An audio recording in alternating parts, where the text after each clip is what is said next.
Bonjour à tous et bienvenue à une autre émission d'Objectif. Aujourd'hui, je reçois M. Jean Boilard.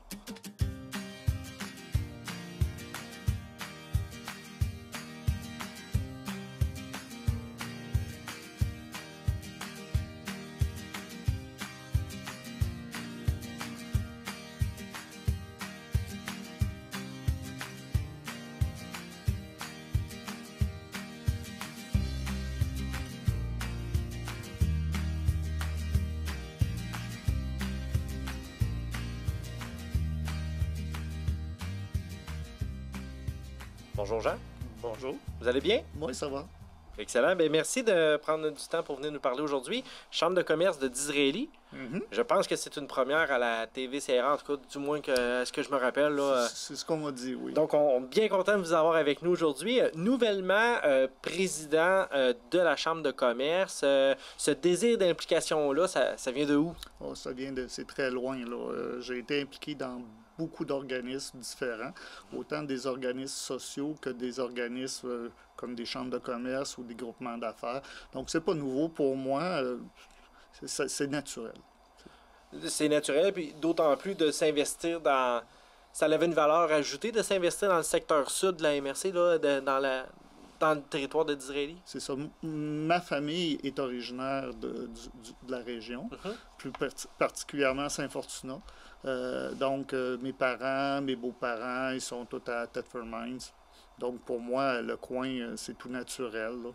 Donc, c'était une belle façon de redonner à son milieu là, pour le faire croître. C'est ça. Ben, ça fait 30 ans que j'étais à l'extérieur de la région. Mes enfants sont nés à Drummondville. Donc là, on était rendu à une étape de dire on vient chez nous. On revient chez nous. Donc, ouais. Puis là, il faut se trouver quelque chose pour s'occuper un peu. Il faut s'occuper. Excellent. La Chambre de commerce de Disraeli, elle couvre pas juste la ville de Disraeli, évidemment. Là, le territoire est plus large que ça. Effectivement. On part de Coleraine, puis on va jusqu'à la limite de la MRC, jusqu'à la pointe avec les autres. Sainte-Princette, Beaulac-Garbé, puis Saint-Julien, Saint-Fortunat.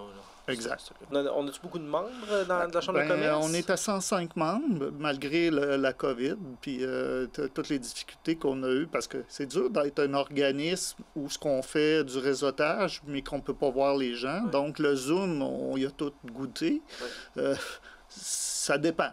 Oui, ça dépend. ça dépend, mais c'est difficile de faire notre travail là, convenablement dans une situation comme celle-là, mais on n'a pas été tout seul là, qui a été touché par l'événement. Non, l'ensemble... C'est pas terminé. Non, malheureusement, c'est pas terminé. On a envie d'avoir une lueur d'espoir à chaque fois, mais c'est pas terminé.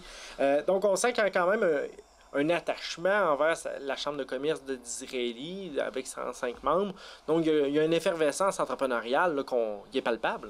Oui, puis je pense que c'est typique des régions. Je m'excuse d'utiliser ces mots-là parce que souvent, qu'à Montréal ou Québec vont parler d'ailleurs, c'est toujours en région. Bon, nous autres, on nous considère en région. Puis quand tu n'es pas une ville de 100 000 habitants, ben, tu es un village. Puis c'est ça notre réalité. C'est des petites communautés, mais des communautés qui ont le désir de fonctionner, de faire des activités, de nourrir leur monde, puis d'avoir une couleur qui leur appartient. Oui, donc c'est ça. Donc, puis ça doit se transposer aussi avec les membres du conseil d'administration. Ça doit être, je vais dire, facile, ben pas facile, mais il doit y avoir des volontaires pour justement siéger sur le conseil d'administration. Ça doit bien aller. Vous êtes combien de personnes? Bien, sur le conseil d'administration, actuellement, on est 5 personnes, parce qu'on est en déficit de 3 membres à peu près. Et on a invité dernièrement deux municipalités. Parce que sur notre conseil d'administration, on a le droit d'avoir 2 municipalités qui siègent, mais qui n'ont pas le droit de vote. Donc, ça faisait déjà un certain temps que ces sièges-là étaient libres. Dès que j'ai accepté le poste, qu'on me l'a offert puis que je l'ai accepté, j'ai tout de suite invité la ville de Disraeli à en faire partie. Et on a aussi la paroisse de Disraeli qui va être sur notre conseil d'administration, mais ils n'ont pas le droit de vote.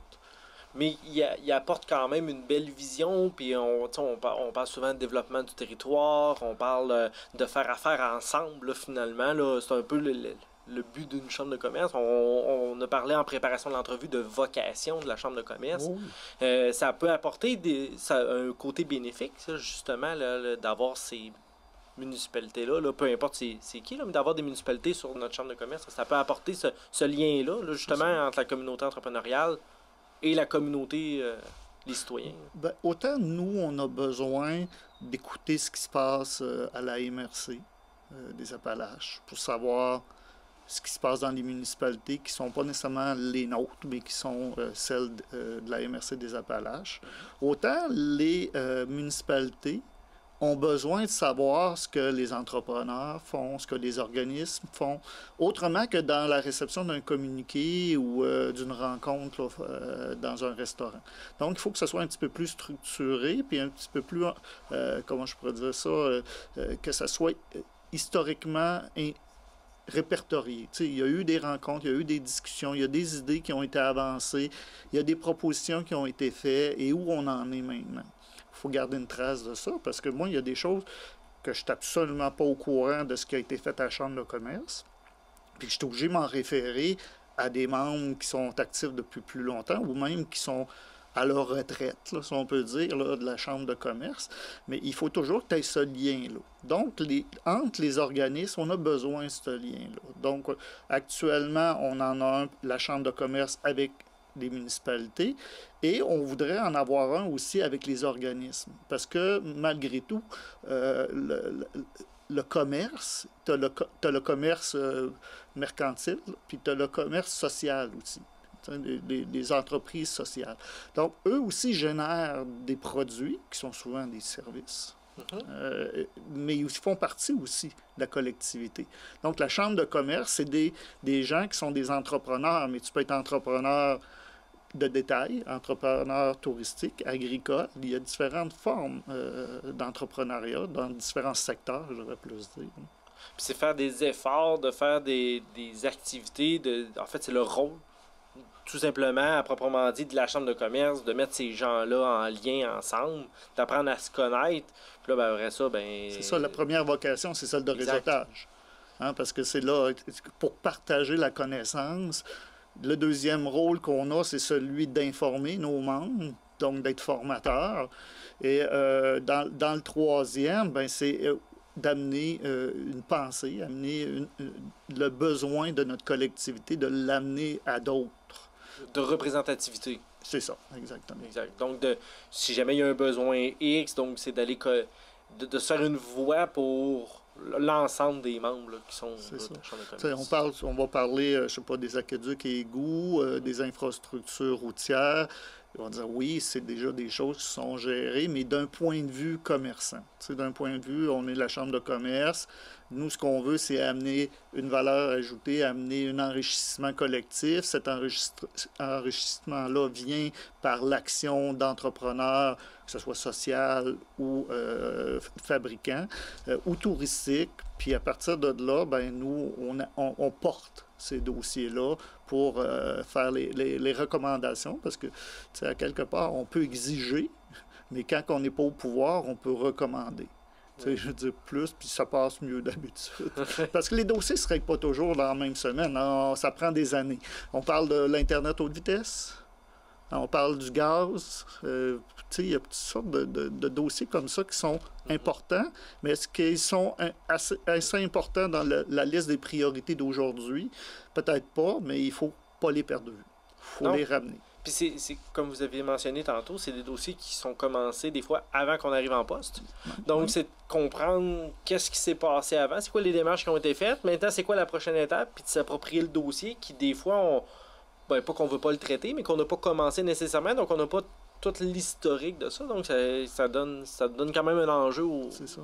Des fois, le problème était criant, disons, il y a 5 ans, a été réglé en partie il y a 3 ans, mais n'est pas complété. Là, tu dis, ben, c'est plus important. Non, c'est important tant que c'est pas terminé. Il faut aboutir ces dossiers-là. Sinon, quelque chose à moitié fait risque le temps avance. Donc, quelque chose qui n'est pas tout fait risque d'empirer. Il ne s'améliorera pas.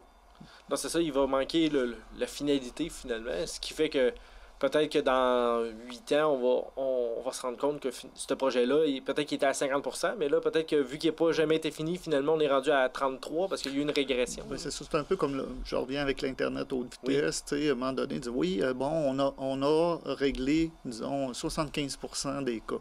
Mais il y a 25% qui restent, ça fait quoi? On s'en occupe plus parce qu'on a 75% de fait. T'sais, à un moment donné, le côté est équitable, est égalitaire. Ben, tu te dis, si un l'a eu, pourquoi en face, il ne l'a pas? Puis c'est aussi important. Donc, il faut continuer de travailler les dossiers jusqu'à la toute fin. Fin. Non, mais c'est tout à fait gratifiant aussi d'arriver à la fin puis de dire, bon, ben, on peut enfin le classer si on veut ce dossier-là, parce qu'il est réglé, on n'en parle plus. On aime ça encocher sa liste. Oui, c'est ça, ça fait du bien. À place de toujours la rallonger. J'aimerais ça qu'on parle de l'entente d'achat local là, qui a été conclue avec la ville de Disraeli, le secteur du secteur sud. Une belle nouvelle là, pour tout le monde, finalement. Il faut comprendre que c'est pas une entente avec la Chambre de commerce. Okay? C'est la municipalité a modifié son règlement ou a utilisé des options qu'elle avait au niveau de la loi provinciale pour faire des appels d'offres. Donc, ces appels d'offres-là, elle avait la possibilité de prioriser certains types de fournisseurs. Donc, ce qu'ils ont fait, c'est dire tout appel d'offres en bas de 25 000, on va prioriser des gens de la collectivité, disons, d'Israéli. On va dire, mettons, à d'Israéli. Mais si on ne trouve pas d'Israéli ou pas de façon satisfaisante, on va l'élargir et on peut aller jusqu'à la MRC pour ce côté préférentiel-là de l'attribution. Ça, c'est une décision qu'eux ont prise, mais que d'autres municipalités, puis cette municipalité-là ne l'avait pas fait avant. Disraeli ne l'avait pas fait avant, mais elle avait la possibilité de le faire. Mais il y a d'autres municipalités dans la MRC qui ne l'utilisent pas. Donc, je trouve que c'est un bel exemple de dire, écoutez, c'est le fun d'aller au plus bas soumissionnaire, mais l'expérience nous montre que le plus bas soumissionnaire, ce n'est pas le meilleur soumissionnaire. Puis à un moment donné, il faut tenir compte de l'impact sur la collectivité des contrats qu'on donne. Les payeurs de taxes, c'est qui? Puis est-ce que ces payeurs de taxes-là, combien qu'ils gagnent, puis combien ils sont prêts à payer pour avoir un service de quelqu'un qui vont pouvoir aller rencontrer puis dire, écoute, tu pourrais-tu faire ça de même ou autrement? Cette non-flexibilité-là qu'on a vue dans les appels d'offres a engendré souvent des dépassements de coûts parce que, c'était pas inclus. Il y a eu des frais additionnels. Et ça, on l'a vu dans différents cas. Puis aussi, je vais te donner un petit ci puis un petit ça, puis on n'en parlera pas. À un moment donné, il y a cette réalité-là de dire « je veux arriver dans un cadre financier le plus efficient possible », mais est-ce qu'on peut aussi être efficient au niveau des retombées? Quand on calcule, pourquoi je vais le mentionner, mais disons qu'il n'y a pas ça seulement, les entreprises qui vendent, on appelait ça des 5, 10, 15 avant, Dollarama de ce monde. Oui. OK? Est-ce qu'on calcule vraiment le coût environnemental des objets qu'on achète à cet endroit-là? Est-ce que quand j'achète un stylo, est-ce que je calcule vraiment ce que ça coûte? Quand je vais l'acheter, il va y avoir un coût. Le coût, c'est qui va l'assumer? Est-ce que c'est la collectivité québécoise, canadienne, qui va devoir gérer le déchet, la disposition, l'enfouissement, la réutilisation, la réintroduction? Là, on arrive vraiment avec ce qu'on parle d'écologie, puis l'environnement, puis le réchauffement de la planète. On commence à penser à autre chose que ce que ça me coûte pour l'acquérir versus ce que ça coûte socialement pour le produire, ce produit-là. Il y a une différence entre les deux. Ah oui, une très grande différence. Il y a des produits qui sont... en fait, le pétrole, là, ils ont fait un trou dans le sol, il a jailli du pétrole, ils l'ont pompé, ils l'ont vendu. C'était pas plus compliqué que ça. À un moment donné, il est plus profond. Donc là, on commence à mettre des machines, là, on engage des ingénieurs, etc. Mais au départ, ça coûtait moins cher que de l'eau. Puis, bien longtemps, c'était comme ça. Vous regarderez quand vous achetez votre bouteille d'eau, là, souvent, elle est plus chère que l'essence. Okay? Fait que c'est parce que c'était accessible, abordable, puis là, ben, on ne le calculait pas qu'après, qu'est-ce que ça faisait au niveau de l'environnement, le CO2, ou ça c'est des rejets, nettoyer les berges quand il y a eu des problèmes avec des pétroliers. Tu sais, c'était pas calculé. Mais à partir du moment qu'on l'intègre, qu'on calcule vraiment le coût réel, là, on va s'apercevoir qu'il y a des alternatives. Un stylo en bambou, c'est peut-être moins coûteux qu'un stylo en plastique. Peut-être pas à la fabrication pure, mais avec la disposition, le transport, etc., là, on arrive vraiment à un coût qui est juste. Puis c'est là que si on ramène ça, exemple, avec l'achat local, donc avec qu'est-ce que la ville de Disraeli a pris comme décision, mais c'est là que le plus bas soumissionnaire qui vient, parce que c'est des plateformes là, Internet, là, bien normalement là, pour ça, mais si la personne, parce que n'importe qui au Québec finalement peut soumissionner sur ces appels d'offres-là, mais c'est sûr que si la personne, là, je vais dire un extrême, là, mais la personne vient de Val-d'Or pour faire un travail, faire des travaux à Disraeli, ben c'est sûr que le coût environnemental de tout ça est beaucoup plus énorme que si ça avait coûté, parce que des fois, il n'y a pas grande différence sur un appel d'offres. Des fois, pour prendre la personne à Coleraine, à Stratford ou, exemple, à Thetford. C'est ça. À partir du moment que dans ton coût, il y a le transport, mais eux autres vont calculer le chauffeur, le camion, etc., puis l'essence. Mais à partir du moment que tu payes pour ce que tu génères en carbone, tu sais, je veux dire, là, tu as un coût additionnel, là, ça commence à être encore moins intéressant, tu sais, d'accepter un job, un chantier, d'accepter un chantier loin. Mais dans les produits, on ne le voit pas actuellement. T'sais, dans la production de pétrole, ils veulent mettre des taxes carbone, ils sont pour son compte. Mais à partir du moment que quand tu mets de l'essence dans ton auto, tu mets vraiment ton coût environnemental dedans, là, les options électriques ou prendre le bicycle, le transport en commun deviennent beaucoup plus attrayants parce que là, tu viens d'augmenter ton prix de quelque chose qui ne coûtait pas cher, mais là, c'est rendu que c'est dispendieux. Oui, on voit juste la fluctuation du prix à la pompe. Là. C'est ça donne un bon indice. Ben, ça amène des pressions. C'est money talk. Oui, les gens, tu dis, moi je me souviens à Walmart qui ouvrait, puis que le monde, il disait, ouais, ça va tuer notre économie locale, les entrepreneurs, etc. Mais le stationnement, il est plein, là. Tu sais, je veux dire, c'est l'argent qui parle.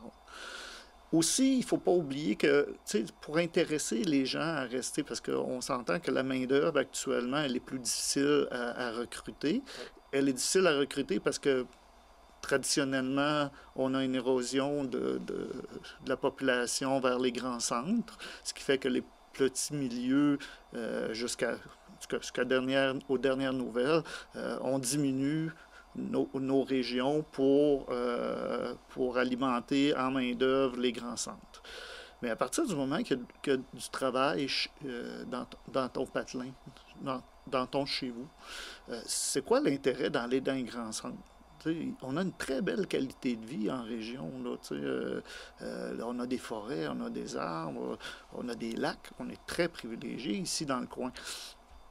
Pourquoi pas s'assurer qu'il y ait de l'intérêt économique aussi, en donnant de l'emploi à des entreprises ici, des innovateurs qui vont arriver peut-être avec des petites entreprises. C'est Vachon, Bombardier, que ce soit à Valcourt, c'était des petites municipalités, puis que les entrepreneurs Cascade, ils se sont installés dans leur patelin. Puis c'est des multinationales, mais ils sont dans leur patelin. Je ne veux pas dire que c'est ces modèles-là qu'il faut adopter, mais à tout le moins, il faut acheter local pour diminuer notre empreinte écologique, pour avoir une vitalité régionale au niveau de la population, avoir un intérêt, il y a quelque chose d'intéressant à faire. Garder nos écoles, nos bureaux de poste, il y a toute une vie qui gravite autour du local, mais tu ajoutes quelque chose qui, avec Internet, c'est tellement facile, tu ajoutes quelque chose qui vient d'un autre pays, tu payes, la personne n'est pas payée comme les gens d'ici, le transport, tu sais, les Amazon, etc. Tout ça, ça contribue à une économie qui est centralisée dans certaines villes, dans certaines entreprises. Et ça nous rend vulnérables, on l'a vu avec la COVID, à des politiques où on va prioriser chez nous pour les vaccins, on va prioriser chez nous pour la nourriture, on va fermer les aéroports, vous ne pourrez plus venir, mais on vous enverra plus rien. Tu sais, c'est comme, là, tu deviens dépendant. Après la Deuxième Guerre mondiale, ça a été la mondialisation, on en a profité, le prix de l'essence a monté 2-3 fois, on a ajusté nos véhicules, mais c'est pas fini. Tu sais, la vie continue, puis des bouleversements comme ça, on va en vivre, puis avec les nouveaux types de bouleversements, c'est pas des crises économiques, ça va être des crises sanitaires. Là, on va se ramasser avec des virus qui vont apparaître parce qu'on est de la proximité. Là, les villes sont très, très denses. Donc, à partir du moment qu'il y a un microbe qui se promène, il y en a plusieurs qui peuvent l'attraper. Puis après ça va vite avec le transport, avec le voyage. Les gens voyagent beaucoup. Donc, il faut juste... Est-ce qu'on a besoin de tout ça? Est-ce qu'on a besoin de tous ces voyages, de toutes ces industries, etc.? À la Chambre de commerce, on croit qu'on peut avoir une économie qui est équilibrée, puis qui tient compte du local et qui développe aussi des citoyens impliqués dans leur collectivité et qui ne travaillent pas juste pour faire des millions ou faire, d'avoir 10 chars dans leur stationnement. Puis j'ai rien contre les gens qui ont 10 chars dans leur stationnement, s'ils en font une collection, puis qui ne sont pas toujours sur la route avec. Mais il n'empêche que la richesse, ça se partage. Puis c'est un peu ça, je dirais, le message que vous voulez envoyer, non seulement sur le territoire que vous couvrez, mais sur le territoire de la MRC des Appalaches, puis avec l'ensemble des autres chambres de commerce aussi, je suppose. Oui, parce que c'est comme des poupées russes. Là. Nous, on est dans quelque chose, puis ce quelque chose-là est aussi dans quelque chose. Donc, si nous, on fait de l'achat local, mais que le voisin fait de l'achat local, pour ses cocombes, ses navets, puis que nous, on produit un type de bien, mais que le voisin ne le produit pas, ce serait le fun qu'il vienne l'acheter chez nous avant de l'acheter au plus bas soumissionnaire dans une autre province. C'est une pensée qui est dérangeante quand tu arrives de l'extérieur, mais qui a tout son sens quand tu es chez vous. En terminant, là, on souhaite quoi à la Chambre de commerce de Disraeli pour les prochaines années? Bien, d'accomplir sa mission, c'est-à-dire de créer du mariage, que les gens se connaissent, que les gens échangent leur expertise, leurs désirs, qu'ils puissent travailler ensemble, parce que on est une collectivité, donc faut travailler ensemble à développer notre ville, notre groupe de personnes. C'est ce qu'on souhaite, parce qu'on est des gens sociaux à la base.